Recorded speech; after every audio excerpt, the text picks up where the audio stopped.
ሰላም ኣምላኽ ዝሕልኹም ክቡራትን ፍቑራትን ቤተሰብ ብሬቱ ከመይነኹም መፅንሕኩም እንኳዕ ናብ ብሬቱ ብሰላም መጻኹም ለማዕንቲ ብሬቱ ጠልፍና እያ ትልሽቃ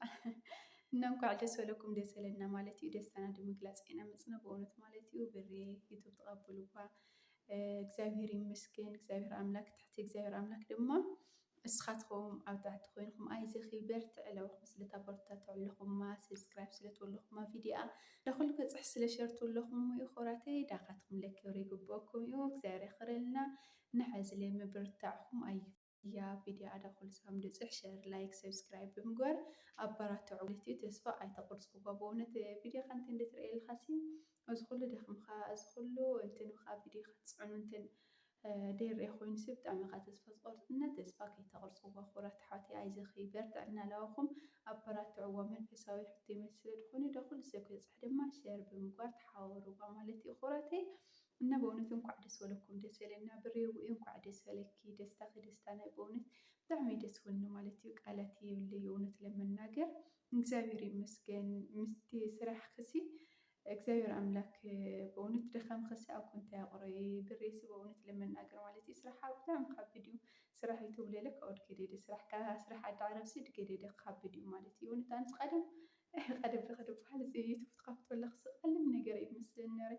ለካ እንደ ጉድ እንህዎ ዝር እግዚአብሔር ይመስገን ዩቱብ ስትፈልጦ ዩቱብ ዝኸፈተ ሰብ የብልና ድኻምኺ ፃዕርኺ ኣብ ሜዳ ይቃረይ እግዚአብሔር ይመስገን እግዚአብሔር ፈቅድዎ ዩቱብ ተቐበልኪ ደስ በሉና እዩ ብሬ ወይ እና ናይ ደስ ደስ ሓንቲ መዝሙር ክዝምር እየ ናይ እግዚአብሔር ቅዱስ ፍቃድ ይኹን ስላሴ ስልጣን ኣምነ ብድንግል ማርያም ኣማላጅነት ተማጽነ ክዝምር እየ እግዚአብሔር ኣምላክ ይቅደም ስማ ወወልድ መንፈስ ቅዱስ ሓደ ኣምላክ ኣሜን ኣብ ስደት ቦታ ትነበርና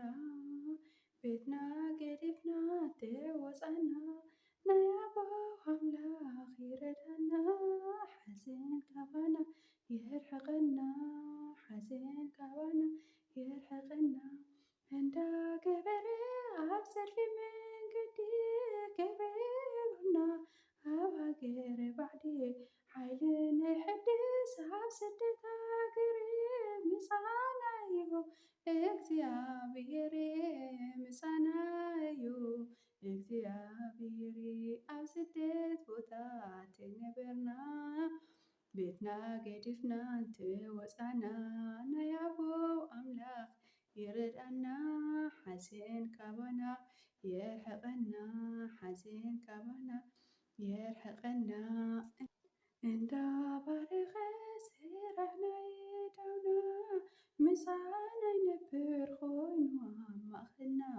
ኣብ ባዕድ ሃገር ተጓዓን እውን ኮና ካብ ጠላትና በርትዑ ሓይልና ኣብ ጠላትና በርትዑ ሓይልና ኣብ ስደት ቦታ ትነበርና ቤትና ገዲፍና ተወፃና ናይ ኣቦው ኣምላኽ ይረዳና ሓዘን ካባና የርሕቐና ሓዘን ካባና የርሕቐና